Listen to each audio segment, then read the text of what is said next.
We're going to cover a wide range of topics from data management, data initiatives for 2025, AI and machine learning, security and compliance.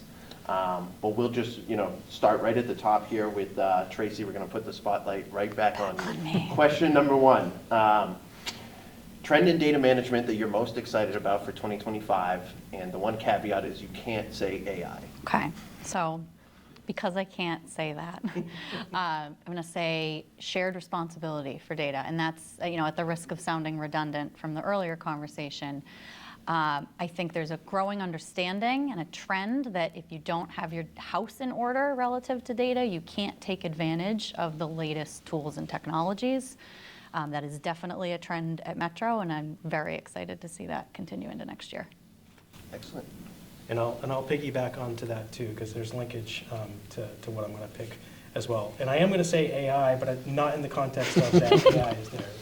But the reason why what I'm picking is important is because of the forthcoming wave that we're going to see from AI. And that's, it's not sexy, but data governance, data catalog, these things are going to become that much more important as technology continues to evolve and further adoption of AI takes place down the road. So I think that one of the benefits of that and having institutions adopt a more mature data governance posture will help not only improve and set the stage for the complexities that AI will bring, but also help with that shared responsibility across the organization, in addition to the data literacy that's going to be needed horizontally across the organization. Yeah, and I'm seeing that shift already take place too, which is why I think it's very exciting for 2025, right? And then for me, I think the thing that I'm looking forward to in 25, and you asked this question earlier, was the democratization of the data, right? So as you get that data layer set and you've got the governance around it and you trust the data, allowing the rest of your organization to have access to that data in a controlled and reasonable, responsible way. And not just your organization, even your customers or outside your organization having access to components of that data. I think that democratization is going to be key for next year. Yeah, I think a lot of exciting themes here. The one that gets me most excited, and I often will say, it's the most exciting time there's ever been to be a marketer. But the idea of empowerment is something that I hear more and more. And it's an interesting word when it comes to data, because I think our first thought is always, well, my data is my data. But if you think about many of the use cases that you talked about, Tracy, and the way to operationalize those partnerships, you're often relinquishing control of that data. And you have incongruencies, you have silos, you have all of these extraneous processes around finding utility from that information that become muddled and challenging to work with. This big kind of paradigm shift that we're seeing right now is the idea where instead of moving data to problems and solutions, we're actually seeing problems and solutions coming to the data where it lives, like evidenced by kind of the marketing use case in GrowthLoop. But this paradigm shift is giving a lot more control against opportunity costs, against storage proliferation costs, around kind of all of these extraneous areas that aren't really adding value to the data. And so now as brands, marketers, institutions, kind of regain that control, but have a way to bring optional modular utility to that data, empowerment is definitely what I'd say is the most exciting thing. All right. Thanks, folks. So the next question we have here actually feeds pretty well off of one of the questions that Tracy was asked in the last session, and that's about core-centric data management.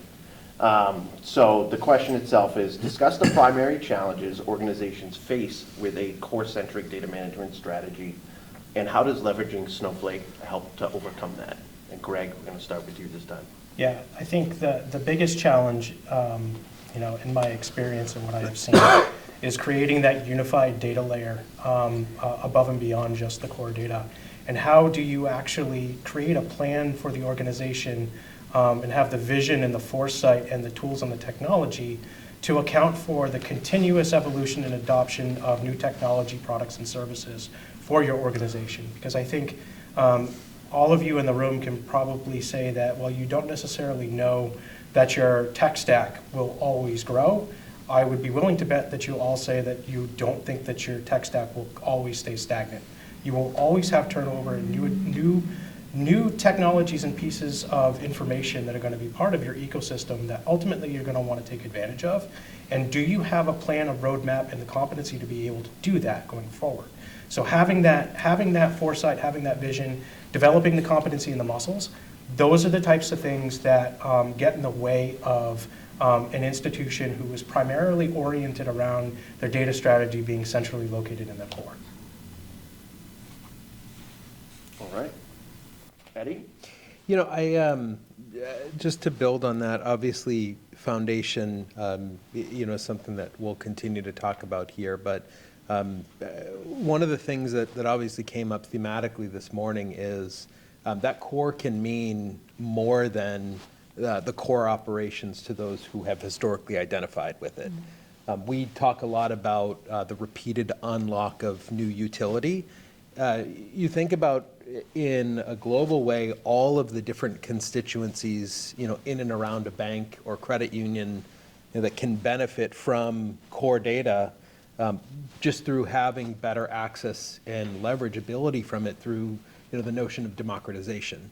Much in the same way, I think, as you think about the strategies that help influence this transformation, you can reflect against that very primal, very rich source of information in many, many, many different ways that is going to unlock value for things like, hey, how do I prioritize which leads or conversations go to sales, or where I can find efficiency, right, with a digital engagement or marketing.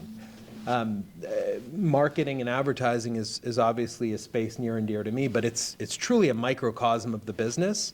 And this spirit of finding, again, ways where core has been thought about very operationally, right, very kind of the backbone of the business, has now a lot of strategic benefits if you can safely bring that to the right parts of the organization and help them find value from it as well. Yeah, and I'll piggyback off of what Tracy said in the last session, which was, the struggles that you have with core today are like the maintenance of all the pipeline and adding new stuff, and then how do you pull it out and extract it, and every time you extract it, it's maintenance and it's somebody's responsibility and all this stuff, and there's a lot that goes into that. At GrowthLoop, this resonates really well for us at GrowthLoop because we built on top of Snowflake. We call it composable, like that's our architecture. So all the data that we write actually goes directly into Snowflake automatically. It doesn't go into another warehouse or anything like that. And we connect directly to Snowflake for all the other data that resides. So this idea, I think, of shifting, and I think the market in general is doing this. We did it about 5 years ago, and I feel like a lot of people are headed down this path. So this idea of like, we no longer have to maintain these pipelines. It's all going to reside within the warehouse itself. It takes a lot of pain away and things that you have to worry about, so you can focus on other things like getting the ROI from the data that you've got there. All of the above. And just to close that out, I mean, the core is a strong transaction processing system at the end of the day. And we found ourselves trying to make it a future-proof data management solution too. And that's not what it was conceptualized to do. It was conceptualized as a really strong transaction processing system. And so just going back to basics in that regard and unwinding that has proven to be really meaningful. All right. Thanks, Tracy. Thanks, everyone. So the next question for the panel here is around data activation. So the theme of today's event is data activation. Data activation can mean a lot of different things to different people, depending who you are. So the question is, what does data activation mean to you specifically? And we'll start with Robert. Yeah, I mean, this is our bread and butter, so thank you for starting with me on this one. Yeah, for me, data activation is all about, like, for anybody who's made the transition to bringing their data into a centralized warehouse, it's a big investment. We were talking about that it took you about a year, right? Yeah. Mm-hmm. A year-long initiative is still big, even though that is very fast, so congratulations on that. But it's still a big initiative that takes a lot of investment, both from the board and from the company in general and from human capital as well, right? So for me, activation means, all right, now that you've made that investment, how can you drive core business value from that investment? Things like driving revenue, things like driving better engagement with your customers. And so what I look at when I look at activation is how do I now turn this investment, chunk that I just did into something that is driving real North Star value for my company, and then go back and then prove that this was the right investment at the right time to make. And so that can be things like through marketing channels, right? If we're trying to activate marketing campaigns, that can be through customer service, that can be through CRM, and I'd love to talk to you about CRM. That was very interesting for me too. And ways that we can engage on this data front, right, and really drive that core revenue from it. Agree 100%. We'll add even operational efficiency as a means of activating data too, although we view it through that lens of driving revenue as well, and really just putting it to work. Now that we've landed it and we have it and it's all in one place, make it work for you. A lot of conversation internally around data as an asset and a strategic asset. And I think an important shift for us over the last year and a half is recognizing that this isn't an optional activity if we want to be a long-term, sustainable, competitive institution in the future. This is table stakes. The ones that make it through this business cycle and remain independent and remain successful are going to be the organizations that figure out how to do this and do it well. Yeah, I'll jump onto that too and say that the traditional definition of data activation through the lens of BI is those passive insights, whether it is descriptive or predictive analytics that come from creating something that you can't see natively when you look at the data in its raw state, whether those are trends or whether those are deviations, et cetera. But where we're headed, right, is as Tracy mentioned, in the curation of data as a strategic asset is extending that data value chain to more and more use cases, which include the things like the hyper-personalization and the specific workflows that can come out from RPAs or CRM, et cetera. So like data ultimately becomes the central heartbeat and lifeblood of not just revenue generating opportunities and revenue generating activities, but also operational efficiency improvements that allow for you to continue to grow more organically and scale. I'll say too, and actually, can I say AI now? So we're off. It's All right. twice now, though. Right. Yeah. So, We're counting. We talked about, Correct. the data rocket banking assistant, right? So now being able to converse directly with the data and get answers back without having to go through red tape and bureaucracy for report creation, et cetera. But like even further down the line, like things that we're starting to see out in the market, right? And like who we're having conversations with are like, agentic agents, right? So like now things that are bots that will do things and help create and replace manual jobs, within your data environment that will allow for, again, lower cost of total cost of ownership of your technology stack, but better efficiencies and better visibility and auditability and more resiliency for your overall data stack. Just to round this one out, actually, and maybe to take it from a different angle, I like to think about the activation question through the lens of the consumer. No matter the size of the institution, at the end of the day, right, your members or your customers are the lifeblood of the organization. And right now, there is a major competition for a few different things in the market. People want to be respected, right? We see a proliferation of privacy and data usage rights laws coming out.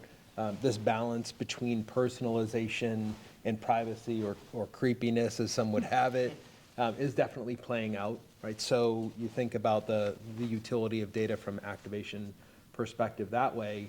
But you talked a bit about the maturity curve, Tracy, here, and whether it's through a traditional activation channel, right, that obviously a service partner with the likes of GrowthLoop can help reach across either a direct digital channel or in the paid advertising space, in increasing ways.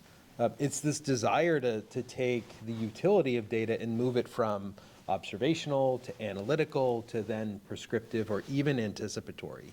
Right? So if I walk into a branch versus I pick up the phone and make a phone call, or I log into my mobile app, it's activating or leveraging that data in a way that's going to be accretive to the experience that I'm having, as a consumer on my journey, whether I'm considering becoming a member or I have an event that I need to service that could be a big satisfier in terms of value. So I think it's just as important to think about activation not only through the lens of the enterprise or the business, but through the lens of where can it be a meaningful value exchange, that best represents the needs and intents of a consumer.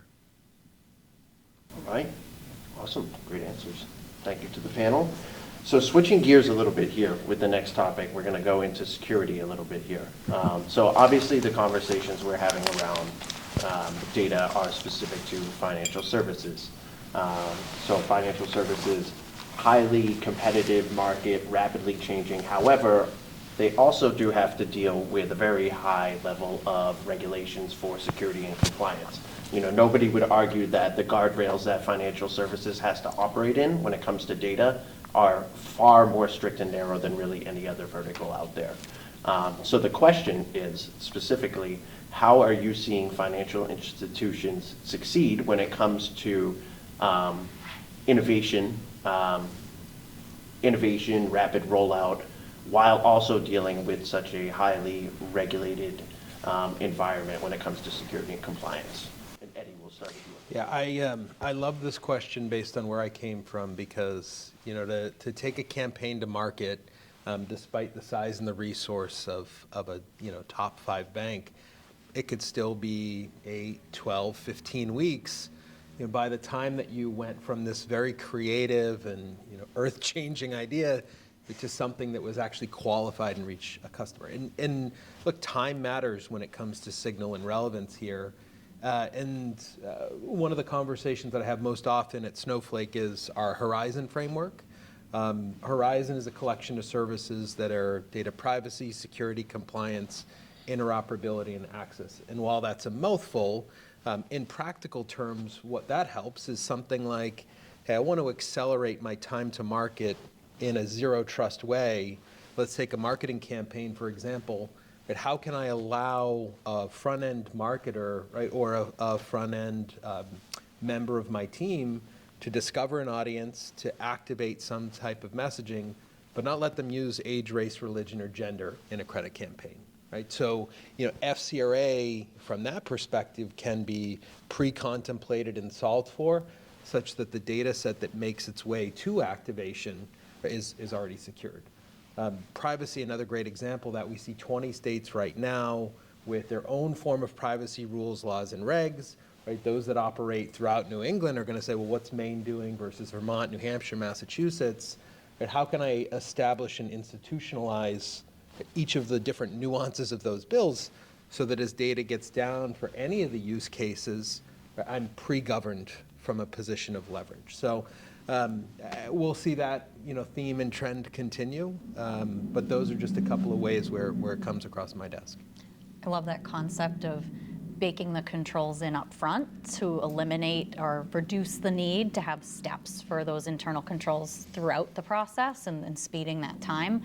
From an FI's perspective, again, we do risk assessments all the time. We do risk assessments on everything we do, every piece of the operation, every piece of technology. So sit down and map out, with this use case, what's the worst that could happen? Write all those things down, and how would that impact the business if that thing happened? And what controls do you need in place in order to move forward? I think you'll find more often than not, the tooling has the controls in place in an even more secure fashion than maybe some of your legacy processes do. You might actually be able to slim down the work that you're doing to check every box and cross T's and dot I's because you have something parameterized up front that actually helps prevent those types of issues. And I'll add too, especially through the lens of institutions that are looking to innovate with some type of AI flair, right? Or some type of new technology or new expenditure. I think if you take a step back and you look at, not doing innovation for the sake of innovation and kind of bring it back to basics and say, what is the use case? What is the problem that you're trying to solve for? Start with an experimental kind of proof of value, proof of concept approach. And understand and go through that process, again, through your risk management layers, or your risk management guardrails, I should say, to ensure that you're able to kind of prove, some expected level of success with whatever it might be, especially when it comes to something that is brand new to market or brand new to the institution adopting. Go through the exercise of that proof of concept and make sure that you're solving an actual business problem and not simply just adding either a new piece of tech or a new expenditure for the sake that you have it, that shiny object syndrome that we've kind of talked about before. And in the question, it said agility and innovation, which is A and I, right? So you broke your own rule, and I'll back on top of that. You know, I think when you're looking at agility and innovation in a market that is heavily regulated, right, you have to look at it through a very clear lens. Obviously, the world is starting to move to a place where the expectation is we're doing things at a very fast pace. We're doing it 24/7, 365, all hours of the night, and it wouldn't be wonderful if, you know, you could hand that off to some agent or some bot that would just go and do it and push all the work out the door, and you'd be done, and everybody be sitting on the beach with a beer in their hand. But that's not the reality that any of us in this room live in. And so the way that we look at it in terms of agility and innovation is through AI plus humans together, and the regulations and the processes and the procedures around all of that help you to accelerate and innovate quickly, but with that governance and with the concepts behind it that make sure that everything that we're doing is in the right light for the right reasons. So that combination, I think, is going to be critical as we try to innovate and accelerate here. All right, thanks, folks. So for the next question here, we're going to change gears again, a little bit away from security and a topic similar to the core-centric topic we were just talking about. So we've talked about how moving away from just a core-centric data strategy is becoming a pretty wide initiative amongst organizations going into 2025 and beyond. The question is specifically, what other legacy systems and or practices are ripe for overhaul? And how would that overhaul help drive innovation and improve value to the organization? Greg, you get the spotlight first. Yeah, I put loan origination systems, some of which act already as niche hybrid core systems, especially on the commercial side, and in terms of being the system of record for the maintenance and retention of your commercial loans. Additionally to loan origination systems, online banking, right? So there's so much rich information that exists in those two repositories from a customer member experience standpoint that are not currently taken advantage of in the overwhelming number of institutions in the US. When you add on to that, things that Tracy and I talked about earlier before with the unstructured data sources that you currently have, now we can start talking about, again, things that go further with that customer experience and start talking about your emails, your support tickets, your call transcripts, right? So Eddie mentioned, about having that, that real in-time experience, depending on the channel in which the member or the customer is interacting with you. You can't get to that until you truly have a 360 view of the actual customer experience or the member experience across your organization.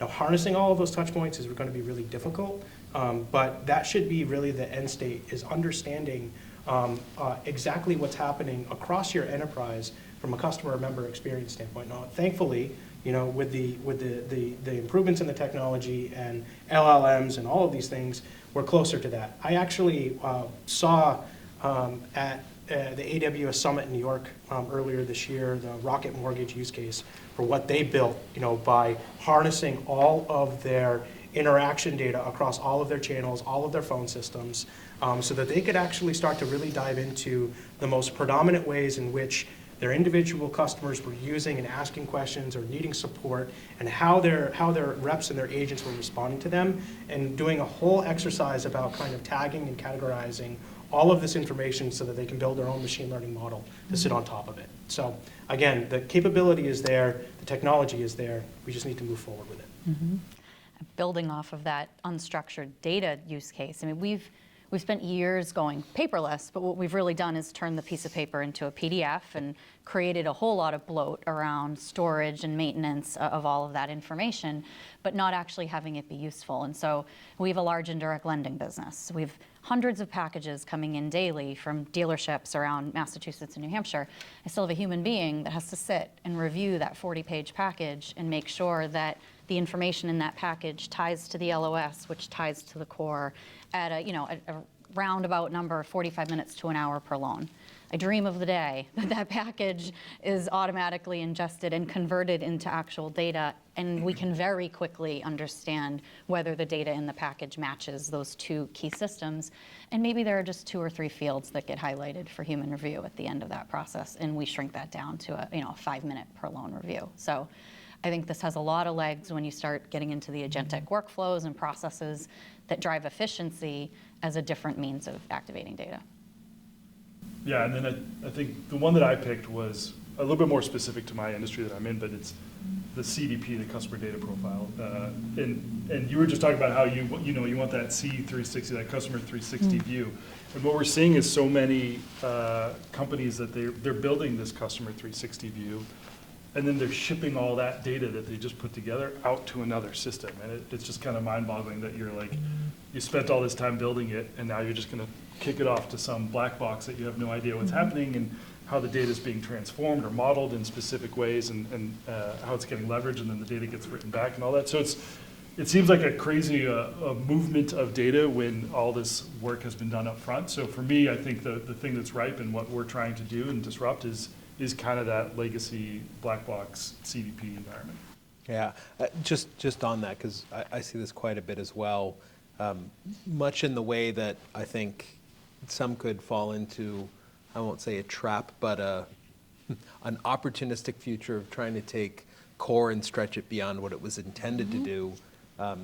This migration from a CRM to a CDP is a similar debate, right? Somebody will say, hey, well, this is the place where I keep my relational data, and that's fine. That gives me a one-dimensional view, but it's really hard to do things like data hygiene and cleansing.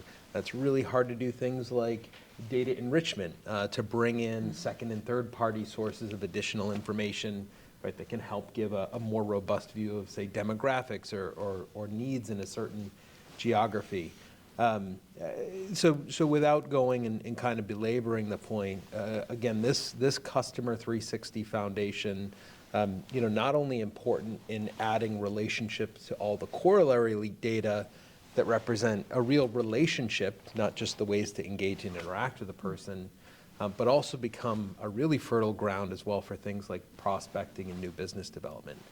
Where do I generate things like lookalike models, or can I do analyses around shortening a buy cycle, shortening a process or sequence of transactions that otherwise is incredibly expensive or may not have the outcome that we ultimately desire as a yield. All right. Thank you, everyone. Yeah. So change everything, that's what we're saying. Right? Yeah. Disrupt the whole Disrupt it The whole all. thing. Just tear it up Makes a lot of now. sense. Okay. In summary, Yeah. I have it in my notes here that I'm allowed to say AI now. We already blew it. Yeah. All right, so now we're moving on to an AI question. So how does AI readiness and new AI capabilities change the conversation about approaching data estate modernization? Tracy, you were first on the docket. Yeah, I mean, it heightens the need for it. It prioritizes it in the first position because you can't get there without doing that work first. And for us specifically, it's getting buy-in from our staff about the direction that we're heading in as well. I mentioned, we need individual contributors to be able to draw a line from their day-to-day responsibilities and their tasks that they work through, how that impacts our data at the end of the day, and then where those outcomes get drawn to. The meeting that we had with the team last week, we're showing them human in the middle AI workflows where they're kicking off a process, watching some things happen behind the scenes, but explaining to them the theory of explainability. You, the employee, need to know what that machine is doing behind the scenes. You need to know the inputs that it's taking in. You need to know why it's doing what it's doing. Ultimately, at the end of the day, when you get a response back and it's just shaved 10 or 15 minutes off a process that you used to work through, you need to know how to evaluate whether that end result is good or not, because you're checking the box to say that we're good to move on to the next file, the next loan, the next deposit account. So it really heightens the need for that education and staff needing to be upskilled and bought in to the entire process end to end. So it's a really interesting workplace and workforce shift that we're seeing happen.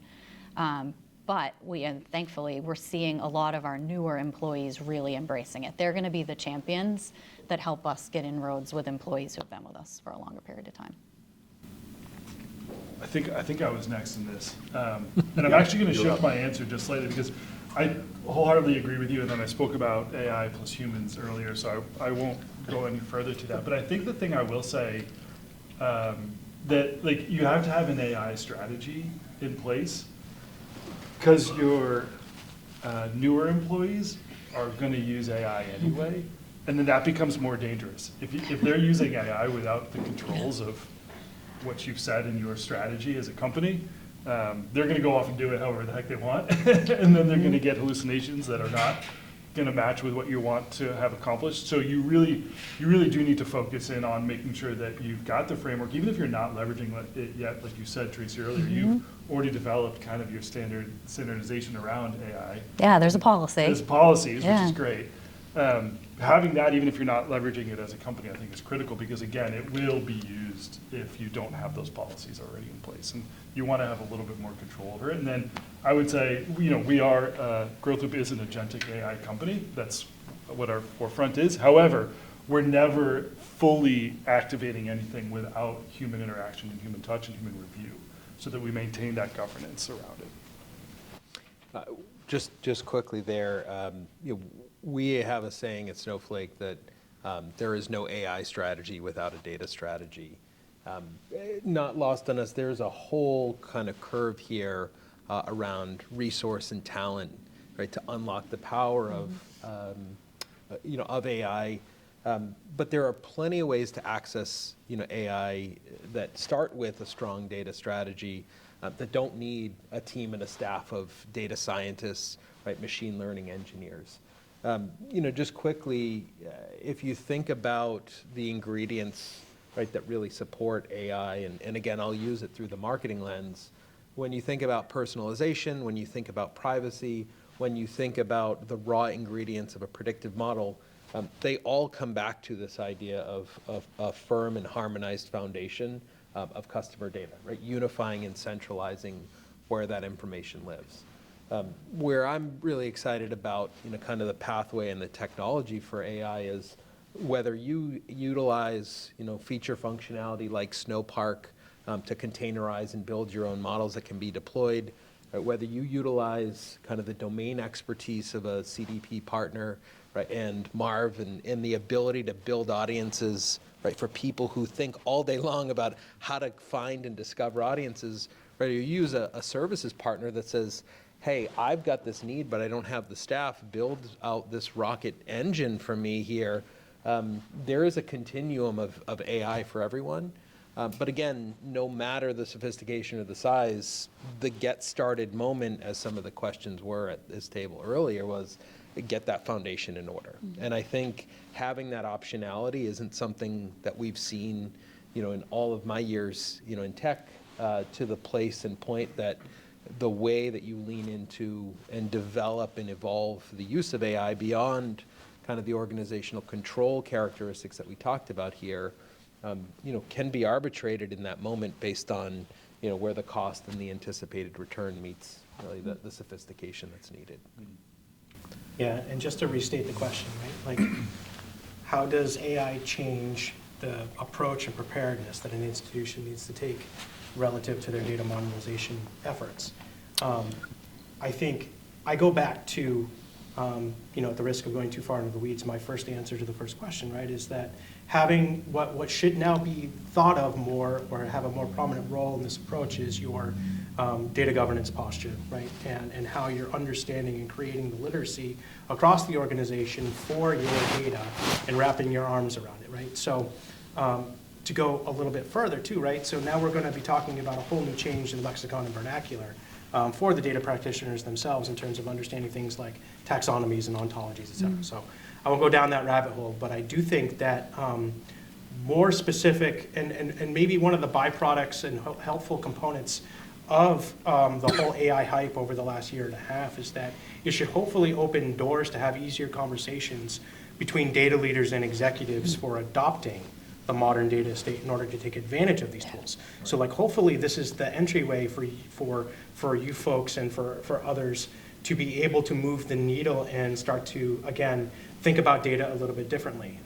I go back to as well the concept of not treating AI as a solution, but as a technology for you to potentially implement across your organization in various different capacities.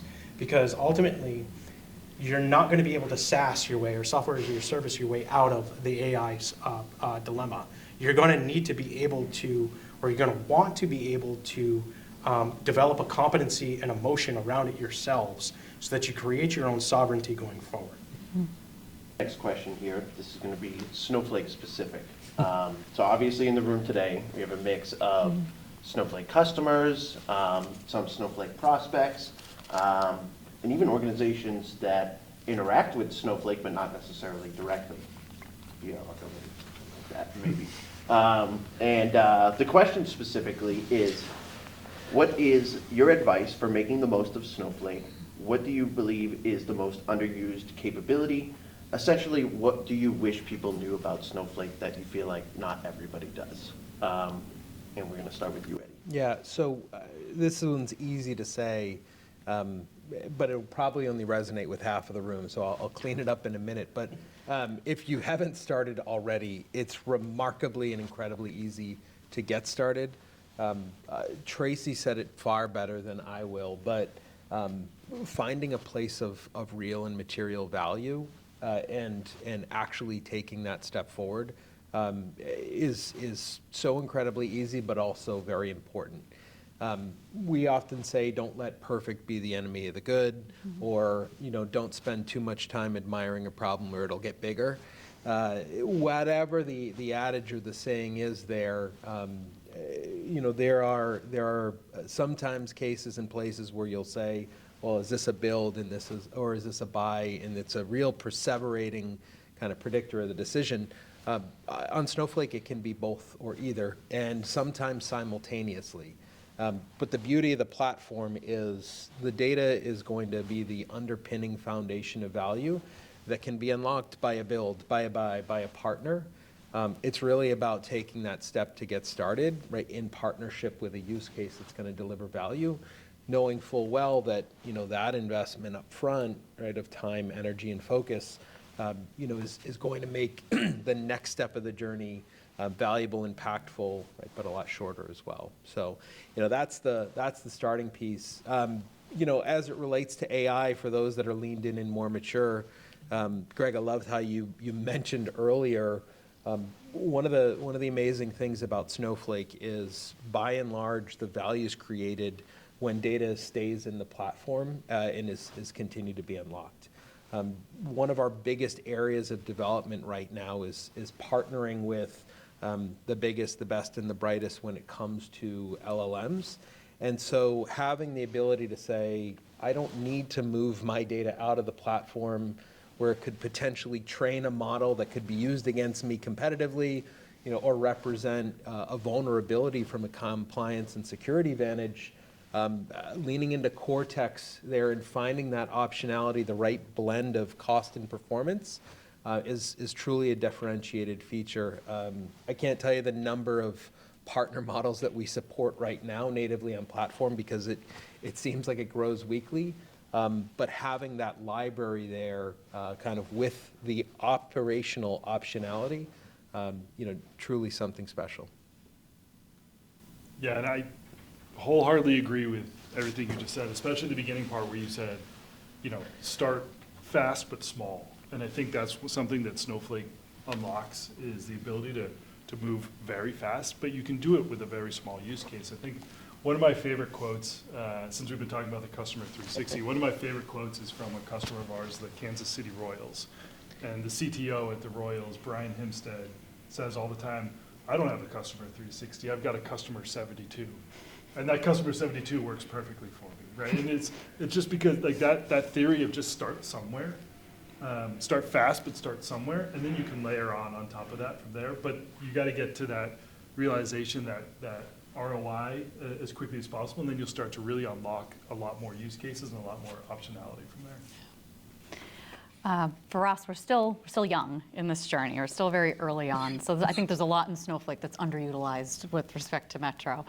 But it strikes me when we started down this path with Passerelle, we were licensed, we got access to our environment, and we were encouraged to load some files, load some information. And you could see the analysts were like, I don't know, am I gonna hurt it? Am I gonna, it to be like, you're not gonna break it. Load some data, let's play with it. We'll blow it away at the end, and it's no harm, no foul. It's to see that there's an opportunity to learn and be hands-on, and you aren't gonna hurt anything. Right from day one, it really unlocked some possibilities for the team. They were very constrained in our prior environment that should they touch something, it would likely break. And so to be free of some of those fears is really liberating for them. But then it really is the little things sometimes. It's going into a new partnership conversation with a third party and just saying, hey, we use Snowflake. How are you going to help us get connected to our data? That's not a foreign conversation because it's so widely used in the industry now. And even the person who's selling the solution versus the engineer, they're like, oh yeah, we've done that before. We're just going to take what we've done with XYZ client and help you get plugged in. It takes what used to be a very complicated conversation and really simplifies it in a lot of respects. Yeah, I just realized I totally skipped over the use case part of the question and just went to the underutilized components. And on top of that, my underutilized components of Snowflake is actually a four-way tie. So data sharing, the native machine learning capabilities embedded within Snowflake itself, the ability to support unstructured data, which we've talked about already, as well as the Snowflake app marketplace, right? Mm-hmm. So going back to bring your apps to the data and this whole notion of third-party capabilities and extended capabilities for your data assets will come to you in this application, right? Being able to install and run securely applications. Now you can have, we're building an app, right? I mean, at the end of the day, what Passerelle is going to build is going to be available within the app marketplace. Going back to the data sharing aspect, right? So like, this was a conversation that Tracy and I had at the very outset. It's like, go forward, having these conversations with your vendors as you start to build your data pipelines and your data sources, and get them to commit as quickly as possible to be part of the data sharing ecosystem at Snowflake. So Snowflake has a financial services collaborative team. They have documentation and paperwork that they can supply you to give you to basically bring to your vendors and start having the conversations between the vendors and Snowflake so that they can enable this data sharing, right? So again, the whole concept of this is to reduce the friction that comes from data pipelines and also the availability of new data sources that you wouldn't normally have available and not needing to dedicate as many resources to it. Yeah. Make that a business requirement as you're engaging with someone. This is how we want to get connected, and how are you going to support me in doing that? Or even have some of that NPI leave the walls and boundaries, Yeah. right? The idea that with sharing, it all stays within the platform. Huge differentiator there. All right. This parlays nicely into the last question, and then we'll open up the forum for questions for anyone on the panel. One takeaway for everyone from the conversation today. Greg, right back to you. Good. I don't have to see what order I was in. I wasn't sure. Yeah, really simple. Think big, start small, find a partner who can help you, right? So at the end of the day, this doesn't need to be so complex or so unwieldy that you have to get wrapped around the axle for it. There are any number of use cases for your organization that are specific to you that you can drive real value sooner than later with those steps, right? This is, again, I go back to the overall concept of do not think as the end state as being a suite of dashboards and slicers and dicers for your institution. Think about this as a strategic asset that they're going to be continuous use cases and value driven from it. So build the foundation, start to go through those motions, build the competencies so that you have the ability to take advantage of what's going to come down the road after AI. Yeah, you stole it, so that was good. Yeah, I think, it's same concept. It's just, it's surprising how fast you can drive revenue from this investment. So I think take that first use case, whatever the pared down use case might be that will drive some of that value, some of that ROI, and accelerate that as best you can, so that then you can go back and you can continue to gain your investment in building this thing out even further, so that you have these endless use cases that truly are endless. I don't think I've ever come to, with any of my customers, a point where they're like, oh, we went through it all. It's always going to continuously grow and build, and so get to that first one as fast as you can. I think that's my takeaway. I'd say follow in Tracy's steps and let data and tech be a unifier for culture, which sounds like a foreign concept because you think traditionally of what the CTO, the CIO, the CDAO office traditionally is. There's real value in being able to say, hey, deposits team, like I can now show you something of real meaning in your currency and your language in a way that helps you understand the return on the tech. I'm sure the same conversation is happening right now as you talk to your chief marketing officer about where and how a partner like GrowthLoop can help there. But meaningfully in a new way, I think I continue to hear that theme that data and the tech, beyond serving its core purpose, now has the ability to connect different and disparate areas of a business together. Because Greg stole my number one answer, I'll give you a number two answer, which is this is really hard work at the end. Like, we're here because this is really hard, and it just doesn't get easier as tech evolves. Find a community, find the like-minded problem solvers around you, both in and out of your organization. I think sometimes it's equally important to get outside the four walls of the office and problem solve with other FIs around some of these things, where a lot of shared challenges and strength in numbers can be a real positive outcome for everybody. So find the cultural fit with the people that are going to help you level up, and make that a part of your strategy as well. Awesome. Well, thanks, guys. We'll give you guys a round of applause. Thank you. John?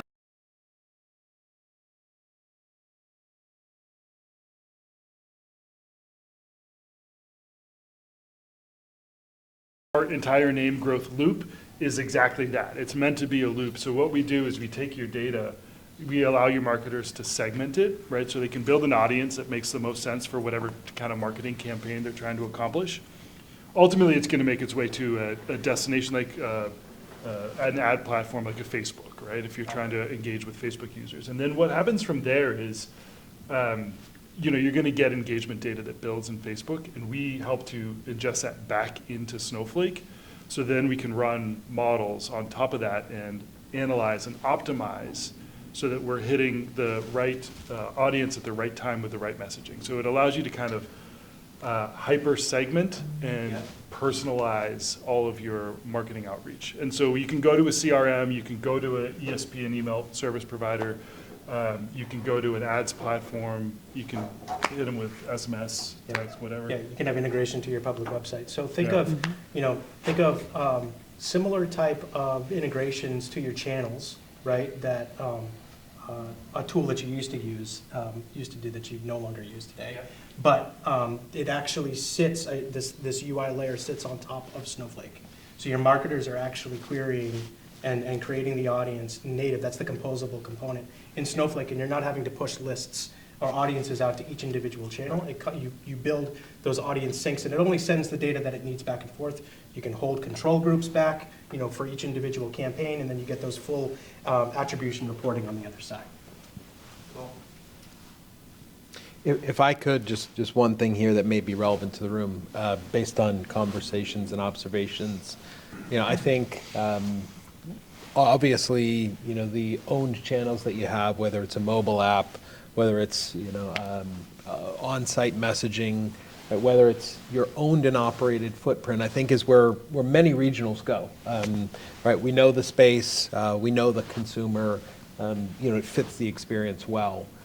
Where I've seen kind of an uptick, in an interesting and open way with this idea of a composable CDP, right, in the outbound connectors, to your point, is the opportunity to learn into, at a very modest budget, precise media, and being able to take advantage of the same integrations that the big boys have. Snowflake has relationships with Disney, Netflix, every major streaming partner. We mentioned the socials, right? But where you don't have to have a huge dollar commitment, but to be able to reach an audience in a geography, in a demographic set, in a highly predictive audience, that may represent growth potential or value from a prospecting perspective. There's now optionality with, again, the connectors that were built for those that have very deep media pockets, but now offer some benefit and connection for those, again, with more modest budgets. We anticipate that we'll be able to expand the number of endpoints that we're reaching with level investment because of the efficiency that we're going to build into the audience layer and the ability to finally target better than we can today. All right. Don't sleep on suppression either, by the way. A lot of wasted dollars Tons of by wasted dollars on sending suppression. things out that actually don't provide any value. Yeah. Yeah, and compliance too to downstream systems too, right? You got to make sure that you're in compliant with everything. So, yeah, all that can get, managed through that composability.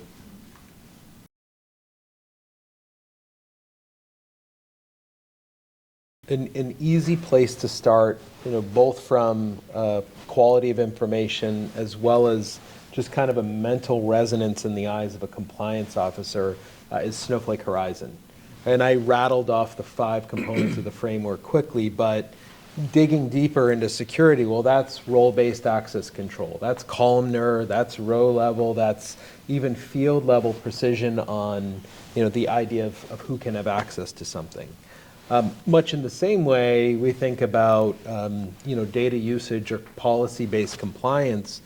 That's where we think about things like object tagging, metadata, right, and the finite controls on what can be done with the data. So you think about the physical security considerations like MFA and the protections of the platform, as well as the user community from an auth perspective on who can do what. It's just as important to weave into that conversation, what you can do with it. And I think that provides, kind of the best understanding, excuse me, really of how the user community, in a sense, is protected against themselves. I mean, if you think about the different constituencies, whether it's a marketer logging into GrowthLoop, right, and under the cover, the protections and provisions that are afforded to them that they never see, right, or it's some of these more advanced technical use cases where somebody's writing Python or somebody's writing an export job, how the protection is there as well. I think the last thing I'd say to that is from a position of compliance, right, whether it's considerations around Gramm-Leach-Bliley Act, FCRA, CFPB considerations, all the prevailing legislations, and then in turn certifications, you'll be able to see that within the Horizon framework as well, that I think should get you there. Yeah. So Mark, we actually have some visuals that were given to us by Snowflake last year as part of Circle of Excellence. We did a virtual event that came out of this that was specific about Snowflake security. So we can definitely share some of those with you. But I wanted to follow up as part of your question also about LLMs and whether or not your data is secure and protected and it's not shared back to the model. Yeah, we could follow up with some documentation on that too. Yeah, there's a whole track around responsible AI that we can help you with. Great. Yeah. All right. Go ahead. I come to you again. All right. You said something before about sort of the human AI interaction and having the people in the middle be able to understand what's going on behind to be able to explain the why. In sort of this first gen adoption where the people that you're teaching what's happening behind the scenes are used to doing it, for lack of a better term, longhand. Yeah. It's easier for them to maybe identify and say, wait a minute, that doesn't feel right. What happens with next gen? Do you mean as we mature beyond sort of parallel processing? Is that the way we view it is we'll do parallel processing for a period of time. That person will do it twice, essentially. They'll do it longhand and they'll do it short form. But then as we make changes to the model on an ongoing basis, let's say we drop the long form approach, I mean, it's change management 101. Now you need to have a change management process wrapped around, okay, we're going to tweak the model. This parameter is going to go from here to here. How do you regression test that? It becomes more of like a technology UAT process, and you're validating prior results to new results. We're not there yet, so I'm just spitballing, but that's at least how we're going to view it going forward. It has to get baked back into the organization's change management program. And so that gives you confidence in the output, right? What about the human element of being able to explain the what's happening behind? That's right? change management too, though, is educating them about the change and how the change impacts their work. Because even though they can't see it, the change behind the scenes, it does impact their work. It impacts their ability to validate at that end step that the output's accurate. So it's going to change the way that we train team members on how to do their jobs, and it effectively goes back into job aids and learning opportunities for staff. I think it's also visibility though too, because at least right now, and probably for the foreseeable future, LLMs can start to explain how they are derived at the answer. And if you explain it and make it highly visible to the human at the end of the other side, then they can validate the way at which that model or that AI agent got to that conclusion. So while still removing the long form, right? You at least now get a visible reasoning behind how they got to that spot. You've educated them on how to read that log, essentially. Yeah, Yes, they can read it back. exactly. Yeah, and maybe even a more mundane or specific use case, right, is with the current versions being able to get the sequel of the question asked from the response, right? Like actually having the code behind the scenes for the columns reference, the query used, et cetera. So there's another component here to be able to kind of level set and look at the results versus the expected results. Yeah, there's definitely a misnomer that AI is a black box, and while that may be a manifestation in some cases and places, this conversation's the specific demonstration on why we can't let that be the case. Whether it's the generated SQL, whether it's the lineage from where the data and the logic actually produced an answer and outcome, it's not just the basic for those that have tried to log into ChatGPT and get a meal plan for the next week or a vacation itinerary. It's something a little bit more auditable in terms of hey, where did this information come from and how do I feel about it relative to what it is asking or suggesting I do? Which is why you need the policy, because they are going to try to plan their vacation. For sure, They are. alongside for doing sure. the work, so you need that policy in Yeah, place. absolutely. Yep.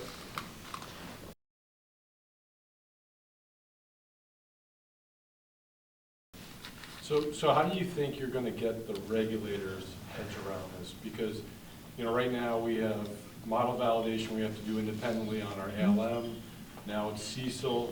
We're dropping, anywhere, we're getting quotes from $25,000 to $50,000 for a third party to validate a model when we can actually validate ourselves, but they don't care that we can validate it. They say somebody else independently has to do it. Yeah. So how do you get them, like, what are you guys going to do? Because we can say all we want to our regulators, but they don't really care what we have to say sometimes. They just want to check a box.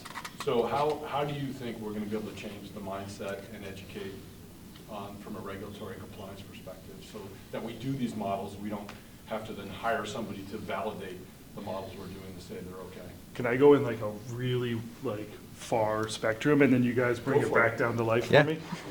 The way that we're doing it at GrowthLoop, where we actually don't have regulators, so that's a little bit easier. We're using agents. So we're actually training our agents to validate the agent's work. It's a little weird circle that's happening. No, I get that, but I But- mean, getting their head around that that's actually better than a human being. Yeah. Or even yourself, not validating yourself, when you can actually clearly demonstrate that the model's giving you the results you would expected and Yeah. that you had already, kind of validated it Sure. in your own way. And so what we do is we measure the accuracy of the validation and the accuracy of the original agent, and then we report out on our differences. So as we're training our model, we have very clear milestones of accuracy. And you're right now the standard LLM is getting about 86% accuracy, and so Yeah. what we have to do is drive that up to 98, 99% accuracy, and that's what we're watching. And so as we continuously train, and then we have an agent validate on itself, it's like hyper speeding up the process where you don't need a third party anymore because you have the proven outcomes based off of the accuracy models. But that, again, that's maybe Makes a little, sense to us, Yeah. the challenge is how much that's a little bit further Yeah, outside the realm, I think, so. Documentation, because we can tell them all day what we're doing. They're going to say, show me. So we're building that library of documentation. So we're just ready to go. Day one of the exam, this is what we're doing, this is how we're doing it. Right. We're going to educate them to some extent. Yeah. Yeah, and But- Take time though. Yeah. How are you documenting it? Screenshots, Okay. process workflows, I mean, anything that we're doing that we can somehow put down on paper. Ultimately, there's a portal where we upload all of our request list items, right? I'm uploading a folder that this is all of the work that we're doing in this space, and then let's schedule a meeting and talk about it. But they do take the viewpoint that if you can't show me, then it's not happening. Yeah. Yeah, we've shown them in the past, and they still don't. Yeah. But it's going to be interesting to kind of figure it out. Yeah. Because as much as we would love to do this, you went through this yourself. right? I did. That's what you And did. yeah, model risk management will never go away. No. It shouldn't, right? Oh, yeah, totally. However, there are tremendous areas and opportunities for efficiency. I think you're right. There's going to be a learning curve even from a regulatory perspective there. But it's a necessary evil that even the biggest are going through. What I will say to some of the burdens of proof and documentation is you start to think about some of the work that you do to make more efficient your metadata processes, your data lineage, your other certifications that systems of record are actually up to snuff. A lot of the considerations for the assumption criteria that go into the model, A, start to become the same, and B, start to get more simplified. Now, at the same time, some of the science is becoming a little bit more tricky. So what some have started to do are, depending on the class and the exposure of kind of the decisioning to the actual outcome itself, take that up another notch when it comes to saying, hey, we're preemptively evaluating these outcomes for things like redlining, right? Or other types of biases that we can show on top of it that the recommendations aren't breaking down, even if it's creating additional work to kind of certify, if you will, on top of that. But So as you're building this out, you should be thinking about that as you're building it out, so at the end of it all, because doing it after you've already built it could make it more difficult. absolutely. And I think, again, we've talked a lot about data foundation, but the idea here that if you're building a fraud detection model or you're building a marketing journey predictor, we think back to that lineage point in the systems of record consideration. Think about how maybe you build models today, and I'm not familiar with it, but it's like, well, here's a workflow that 16 people touch, and it takes 9 days for this data to incubate or mature, and here are the vulnerability points. There's a lot of efficiency in being able to say, hey, here's our lineage for everything that we're doing from a modeling perspective. Right. To that end, ALM, CECL, BSA, AML, I use those three as Yeah. three that we validate regularly. And we have to do data validation on the inputs 3 times because they're 3 different extracts going to 3 different partners. They have 3 different breakpoints. If I can bring those 3 processes to Snowflake and do my data validation once, I can incur that expense once, but leverage that expense 3 times. Yes, I'll still have to model the outcomes of those models independently, Yeah. but I can take a 3x expense down to 1 on the front end. Right. Yeah. Yeah, and the model specifics and, notwithstanding, this is where data catalog tools should also help, right? To create that lineage and those documentations about the workflow going end to end, so that you have an easier way to kind of curate and collate all of the documentation that you want to give to the examiners.